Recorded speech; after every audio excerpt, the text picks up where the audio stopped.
Hi everyone, welcome or welcome back. If you're new here, my name's Nena. I help people declutter their minds and their homes using practical applications of psychology. And today we're talking about 4 realistic but extremely effective techniques for finally conquering that maybe pile. All the things that we've collected, that we've convinced ourselves that someday we might want or need, that are really just cluttering up our lives, but we can't bring ourselves to make definitive decisions about. Now, I do already have a video about the psychological side of this and how letting go of some of these items can be incredibly beneficial for us and even life-changing in some cases. So I will go ahead and link that down below. I definitely recommend watching it. But today's video is all about the how we can start to let go of some of these items and the most effective methods that I have found for making that shift, especially if the process has brought up a lot of anxiety for us or negative emotions. So let's go ahead and jump right in. Now, the first method I use is something that I call envisioning the lifespan, and this technique is all about separating reality from fantasy. So what do I mean by this? Well, as I say in many videos, almost all clutter is simply delayed decisions and delayed action. Something inside of us is afraid of making a final choice or having to say a final goodbye. We might worry that we could potentially use or need the item someday, or we might feel bad because we spent a lot of time or money on it and it seems like a waste to let it go. Or we could have some level of emotional attachment to the item or feel like we should have emotional attachment to the item. Or sometimes simply the emotional strain of decluttering can feel really overwhelming. And any of these things can lead us to put off getting rid of items that really don't serve a purpose for us anymore. But I have found that when we can be honest with ourselves about their realistic future destination, it can be a complete game changer because we start to realize that in reality, we have to part with most of these items anyway. The only real difference is whether we do it now with intention and create space for what truly matters, or we let it happen later under pressure or out of necessity.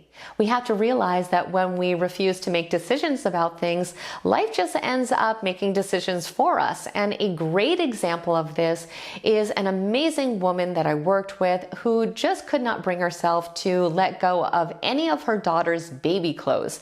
She had bins and bins and bins of them. They were all stacked up in the garage. She had so many that literally she could not park her car in the garage for 10 years. But as we started working together, she did get to the point where she decided that she could probably pare down on some of them and that she was ready to start going through some of these boxes. But when we did so, when we opened them up, we found that literally they had all been destroyed. They had yellow and brown spots all over them. There was not one thing that could be salvaged. And not only was she just so sad that this had happened, she was angry at herself because if she hadn't pushed off making those decisions, she could have picked out some special items and taken really good care of them and she would still have them, and she would have been able to use her garage all those years and been able to park her car in there. But after thinking about it, I realized that I had been guilty of exactly the same thing for years. I had tons of boxes and bins that I had been storing in my garage that I didn't even know what was in them, yet I would just keep storing them and holding on to them and actually moving them from home to home to home without ever looking into them. And then one day when I finally did, I put every single item into the trash because it was all complete garbage. So I had also wasted all that time, space, and energy. So how can we use this technique of envisioning the lifespan to prevent this type of thing from happening? Well, really it just comes down to honestly considering their realistic destination. For every item, we have to ask ourselves, where do we think this will likely end up in a year or 5 years? Is it going to be tucked away in a box somewhere, never to be seen ever again, or just pulled out for 2 seconds every 10 years? We need to figure out how long we plan to carry these things with us. Is there an end point? Are we just delaying the inevitable? Sometimes we just really need to give ourselves a reality check. Are we actually just trying to hold on to everything for the rest of our lives? And if so, why are we doing that? And to be fair, of course, there are some things that we do want to hold on to for the rest of our lives. But these things are a lot more few and far between than we often lead ourselves to believe. So that is something that we do need to keep in mind. Everything just gets so much easier when we can be honest with ourselves and we can tell ourselves that no, that old backpack in the garage that's worn out, that we've been storing for 6 years, is not going to magically become our go-to travel companion again. It's just not going to happen. That's not reality. So when we can come to terms with the fact that keeping things that we no longer use, enjoy, or treasure really does nothing but delay an inevitable decision. It does not change it. The truth is that at some point we are going to get rid of these types of items.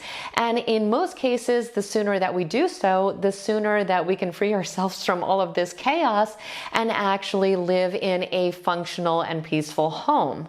Now, if we don't have a lot of self-trust, which can definitely happen at the beginning, we can just try to get these things out of sight and kind of just see what happens. Now, this is the second technique I use, and it is very, very simple. It just involves gathering up all of our maybe items, absolutely anything that we can't bring ourselves to make a final decision about, and we are going to box them all up, label the boxes, and get them completely out of sight.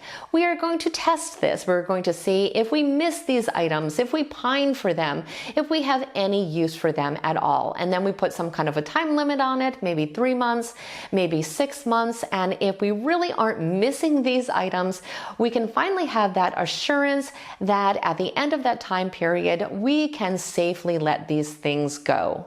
And this moves us right into the third technique, which is related, and that's just to give items in general an expiration date, to either let them go or to just make a final decision one way or another.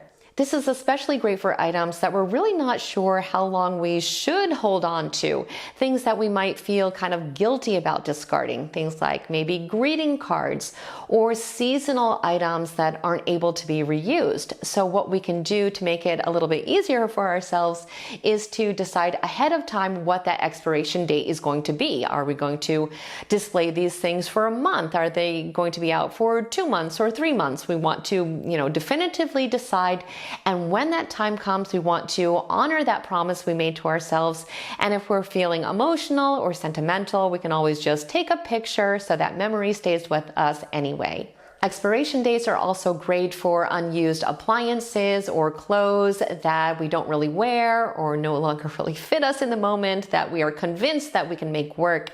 So just set that deadline, and if we do not use the item or wear these things in that amount of time, it is our sign to let them go. Decision made and action taken. Now, another great method I've found for getting rid of these maybe type of items is to discover the joy of rehoming. This can make decluttering feel a lot less traumatic and actually transform it into an incredibly positive experience. And it just involves considering who would actually benefit from these things that we're holding on to that really aren't serving us personally. So for example, if we have this old dusty vintage camera that we never even think about, it could be an amazing gift for a friend who's really excited about photography. I know from experience that being able to donate items to other people or to charities that you care about feels a lot better than just keeping them in the house for no reason and feeling guilty about it. It's a win-win situation because you're able to spread the love and find a new home for something that you care about, but you're also able to create space for new beginnings. Just remember that decluttering and letting go has nothing to do with forgetting. It's just about creating room for the things that matter most to us right now and eliminating all the chaos in our life. So let me know how these techniques work for you. They have completely changed my life, so I'm expecting that they will be effective for you as well, but do let me know. And if you need further support, check out the playlist that I have linked in the description box below. It has over 50 videos designed to help you every step of the way of your decluttering journey. So as always, I truly hope you found today's video to be insightful and helpful. If you did, please like it, share it, and don't forget to become a subscriber if you aren't one already for continued support. I want to thank you so much for watching today, and I hope the rest of your day is extraordinary.